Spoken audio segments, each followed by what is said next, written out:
아멘. 7월 7일 월요일입니다. 오늘은 민수기 13장 1절부터 14장 10절까지 말씀입니다. 광야 생활은 안경을 끼는 시간입니다. 라는 제목입니다. 광야 생활은 안경을 쓰는 시간입니다. 오늘 읽은 이 13장 그리고 14장 10절까지는 아마 성경에서 가장 유명한 장 중에 하나가 아닐까 싶어요. 그리고 이스라엘 백성들에게는 아주 치명적인 결과를 낳게 하는 그런 사건이죠. 가나안 땅을 정탐하고 돌아온 그 정탐꾼의 보고로 인하여 이스라엘 백성들이 가나안 땅 들어가기를 거부한 사건입니다. 이로 인해서 출애굽한 1세대, 애굽 땅에서 살다가 거기서 나온 그 1세대는 모두 자기들의 말대로 광야에서 뼈를 묻어야만 했습니다. 자, 이스라엘 백성들이 애굽에서 나온 지 1년하고도 2달 20일째 되는 요 때에 드디어 가나안 땅을 향해서 출발을 하지요. 원망과 불평과 또 이런저런 반역의 사건을 인해서 중간에 좀 지체되기는 했습니다만 그런대로 순조롭게 가나안 땅을 향해서 광야를 지금 잘 지나가고 있습니다.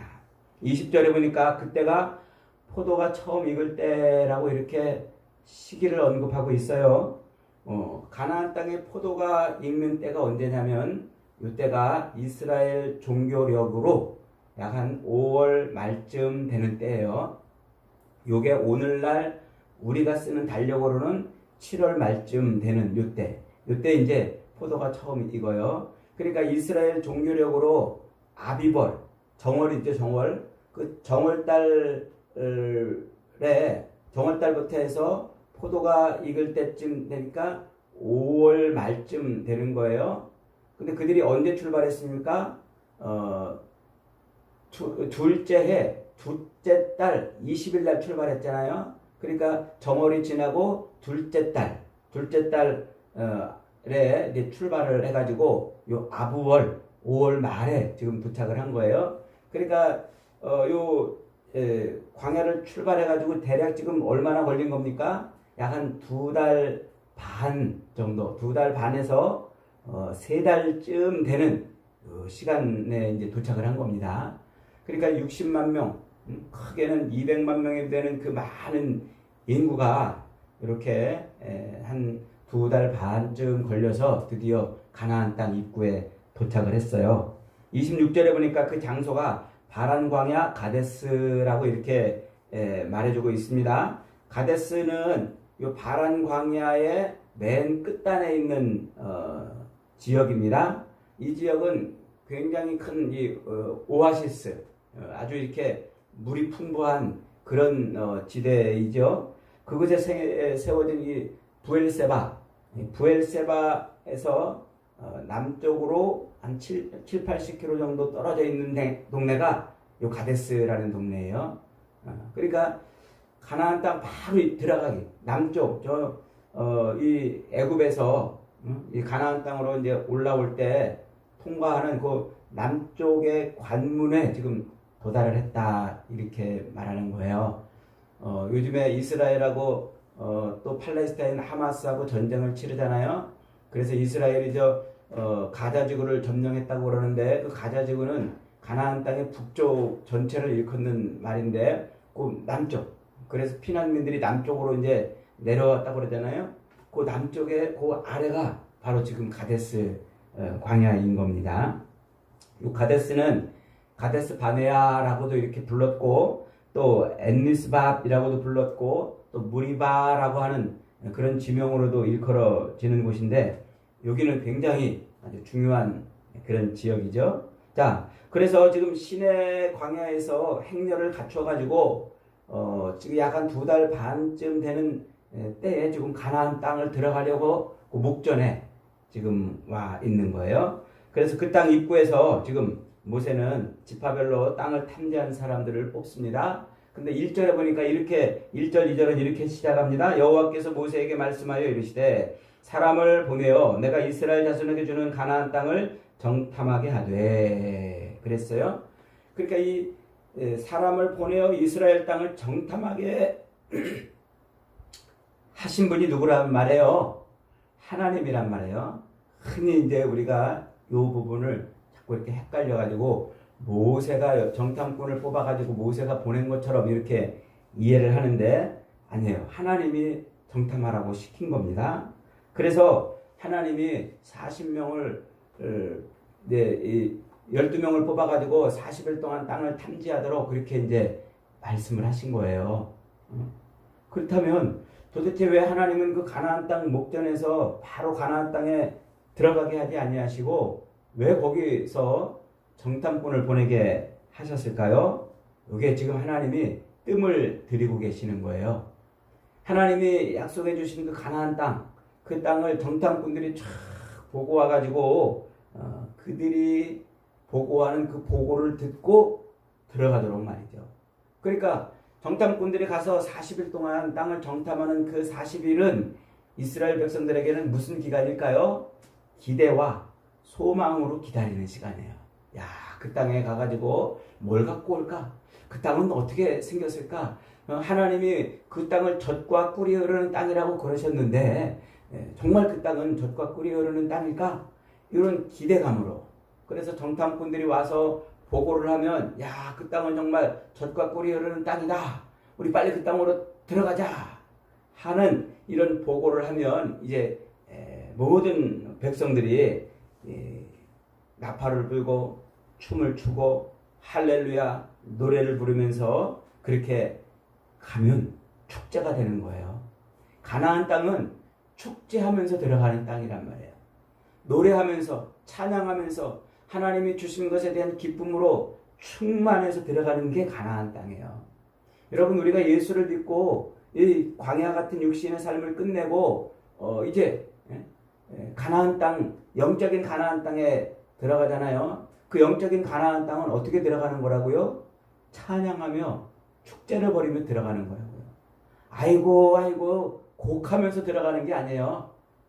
하나님이 우리 인생으로 하여금 이 광야 생활을 딱 마치고 그 가나안 땅에 들어가게 하실 때 하나님이 우리로 뭐하게 하시면서 들어가게? 찬송하고 찬양하며 기대와 소망으로 그렇게 들어가는 거예요.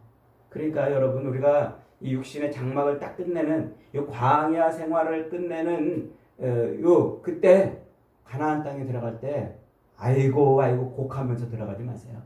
자식들에게도 곡하라고 그러지 마세요. 탄식하라고 그러지 마세요. 그때는 뭐 하면서 들어가는 거예요? 찬양하며 들어가는 거예요. 찬양하며.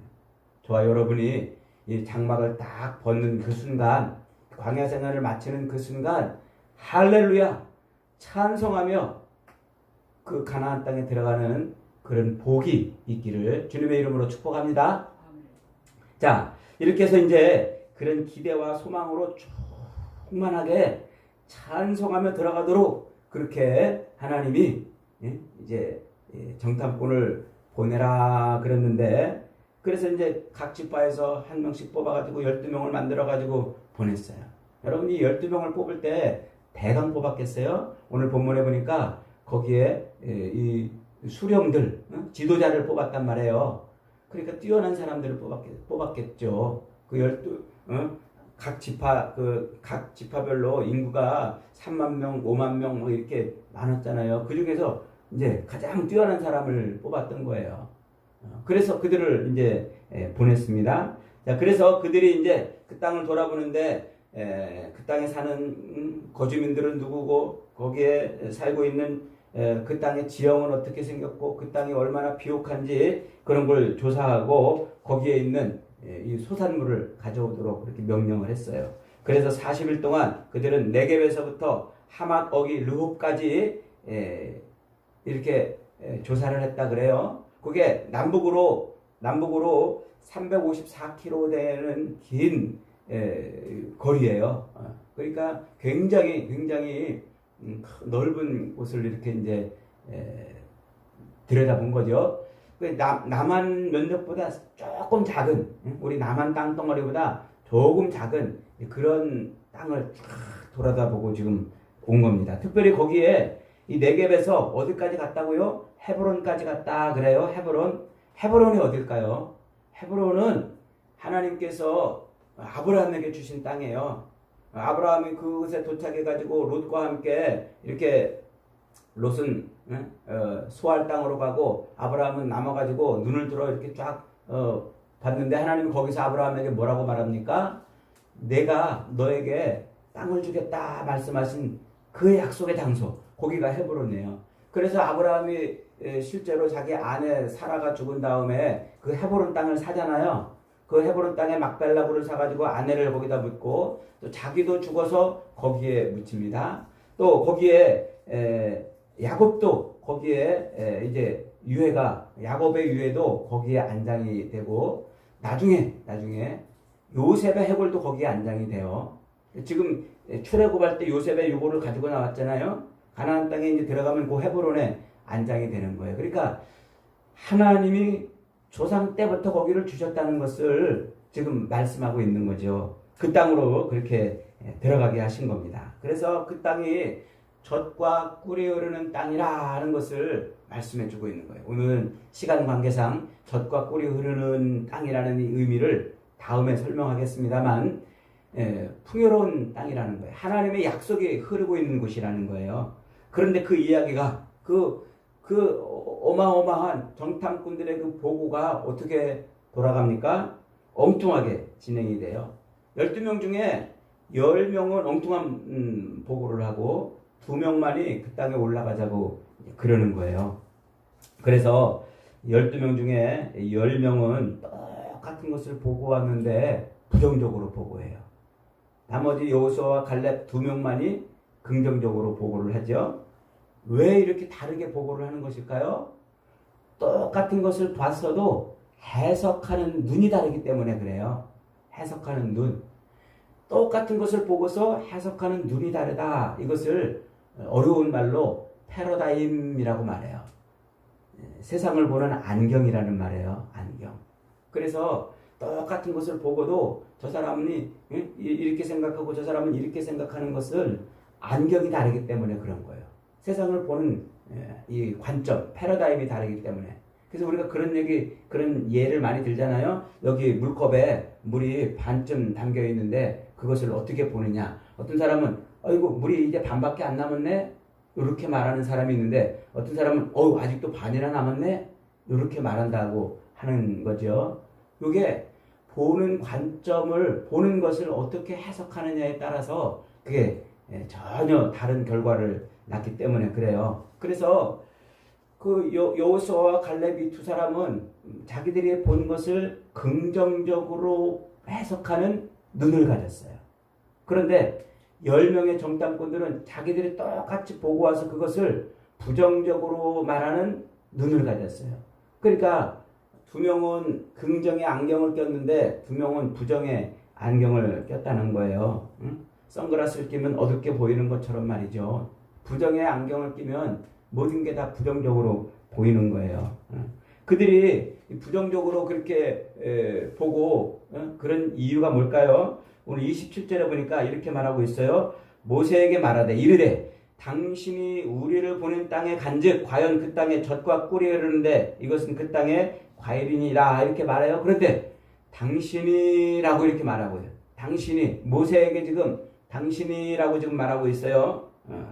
그러니까 지금 모세에게 뭐라고 말하냐면 하나님이 우리를 보낸 땅이라고 이렇게 보고하지 않고 모세에게 당신이 우리에게 보낸 땅이라 이렇게 보고를 했단 말이에요. 그 다음에 다음에 이어지는 28절에 뭐라고 말합니까? 그 땅 주민은 강하고 성읍은 견고하고 심히 클 뿐 아니라 거기에 아낙 자손을 보았으므로 아말렉인은 남방에 거주하고 헤딘과 여부스인과 아모리인은 산주에 거주하고 가나안인은 해변과 요단가에 거주하더이다. 이 10명의 정탐꾼은 지금 그들의 눈에 뭐만 보인 거예요? 사람만 보인 거예요. 사람만. 하나님이 자기들을 그곳에 정탐하라고 보냈음에도 불구하고 하나님을 못 보니까 모세가 보냈다고 당신이 보낸 땅이라 이렇게 말하고 그 땅에 갔다 와서도 전부 사람 얘기만 하는 거예요. 본 게 사람밖에 없으니까 말이죠. 사람밖에. 그러나 여호수아와 갈렙은 그렇게 말해요. 민수기 14장 8절로 9절에서 여호와께서 우리를 기뻐하시면 우리를 그 땅으로 인도하여 들이시고 그 땅을 우리에게 주시리라. 그러면서 여호와가 그 땅에 우리를 들여보내실 것이라고 말씀을 하고 있는 거예요.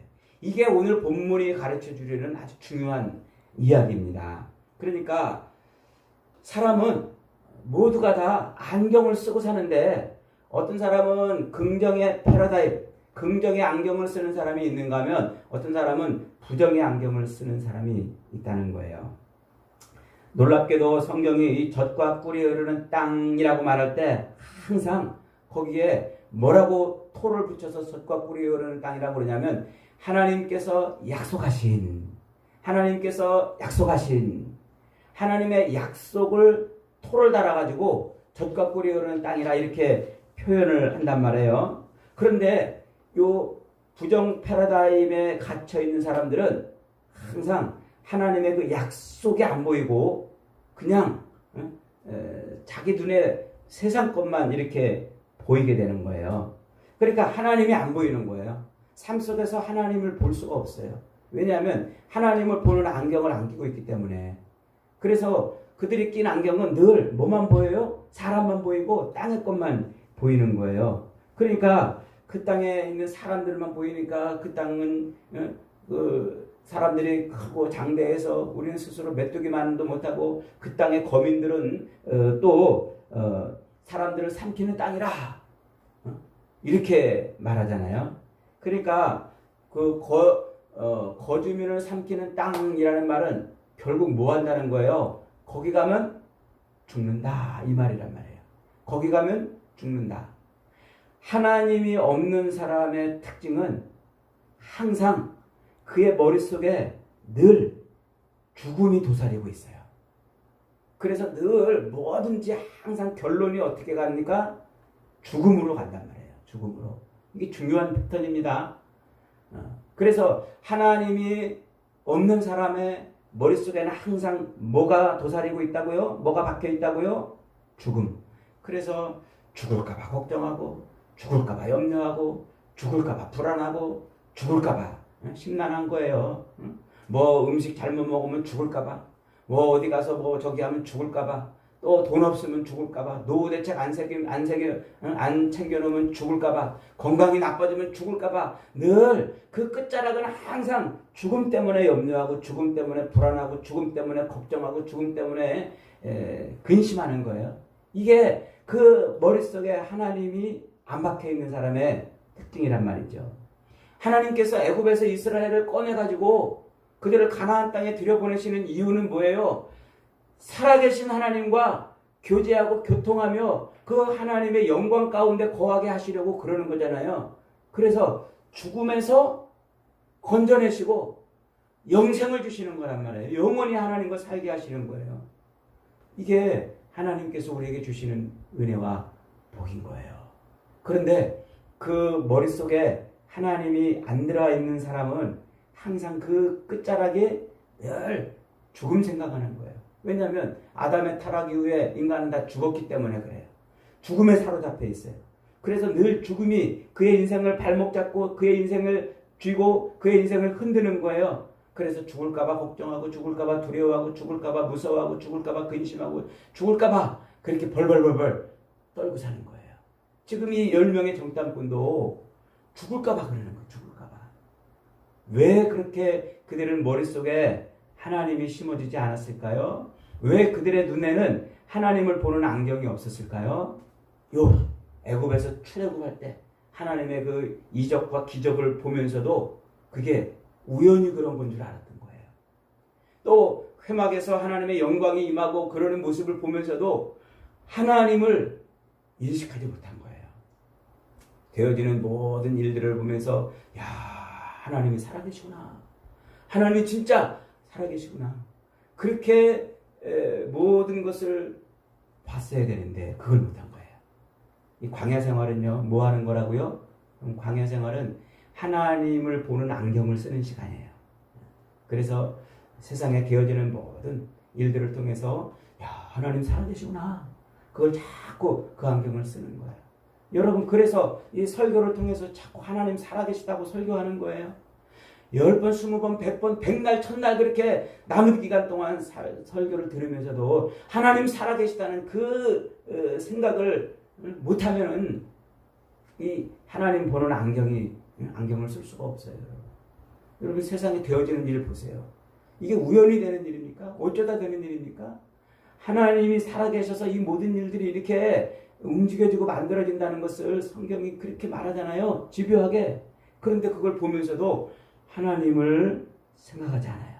그러면 그 사람은 하나님을 보는 안경을 못 쓰는 거예요. 광야 생활 동안에 하나님은 그렇게 이스라엘 백성들에게 하나님 보는 안경을 씌워줬잖아요. 그래서 10장, 11장, 12장 그 3장을 통해서도 하나님이 뭐 했어요? 그 안경을 고쳐줬잖아요. 그래서 만나와 메추라기를 통해서도 하나님이 먹을 것을 책임져 주시는 하나님인 것을 보여주시고, 이 미리암의 반역 사건을 통해서도 하나님이 어떤 분이신가를 보여줬잖아요. 여러분, 예수를 믿고 영적인 가나안인 천국에 들어가기까지 우리의 남은 인생은 광야를 살아가는 시간입니다. 이 시간 동안에 우리가 해야 될 것은 뭡니까? 안경을 끄는 거예요. 무슨 안경? 하나님을 보는 안경. 폼나게 선글라스 끼는 거 자랑하지 마세요.